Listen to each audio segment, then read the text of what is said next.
A Christian be a righteous Noahide, right? Non-Jews have to keep the 7 commandments of Noach. They don't have to be Jewish, and we don't try to even encourage conversion, but they do have to keep the 7 mitzvahs of Noach. And one of those mitzvahs is not to worship idolatry, not to worship avodah zarah, and to believe in one God.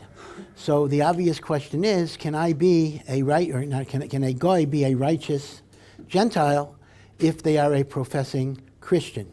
So this is a huge machlokas. It is the shita of the Rambam that Christianity, of course this is pre-Reformation, so he was talking about probably not even Catholicism, he was probably talking about Coptic church in Egypt and the like, but it is the shita of the Rambam that those who believe in Jesus, those who believe in Yeshu HaNotzri are Ovdei Avodah Zarah, they are idolaters, number one, because they have a trinity, of the notion of dividing God into multiple parts, and number two, because they assign a physical body to the divinity, which is also a form of avodah zarah. The Rambam, on the other hand, did maintain that Islam is not avodah zarah. It's a monotheistic religion. He actually hated Islam. He hated Muslims because he said they oppressed Jews more than anyone else ever did, and he called Muhammad a meshuggah.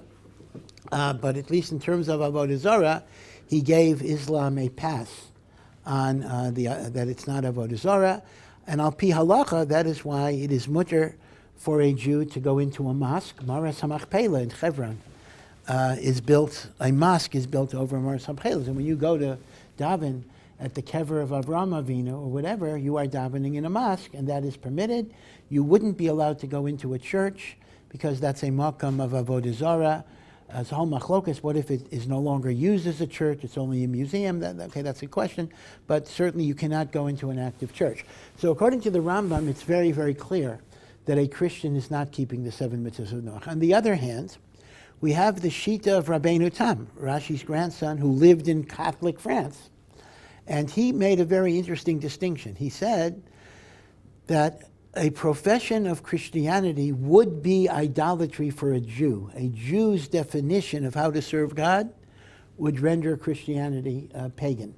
But it is not a violation of the Noahide law, meaning not that it's true. It's not that, it's true for a goy and not for a Jew. I mean, it's either false or true. But a goy who professes Christianity can still be considered a monotheist and in compliance with the 7 commandments of Noach. This is also the view of the Meiri, one of the Rishonim. So as a result, you can tell the non-Jewish friends that there are views that would consider this to be a fulfillment of the Noahide law. There are other views that argue, and therefore speak to your Noahide rabbi about which way to go. So this is a huge machlokas that has many ramifications. For example, according to the halacha, Israel doesn't follow this halacha, but there is a halacha that a non-Jew who has not accepted the Noahide laws is not allowed to live in Eretz Yisrael. So if you took the position like the Rambam, that Christianity is Oved Avodah Zarah, then Christians would not be allowed to live in the land of Israel. Obviously, if we permit Christians living here, we're following the shita of Rabbeinu Tam. Now, I do have to say that there is a machlokes achronim if that is Rabbeinu Tam shita, meaning the normal way Rabbeinu Tam is presented is Christianity is not avodah zarah for a non-Jew, right? That's how Rabbeinu Tam is normally paraphrased.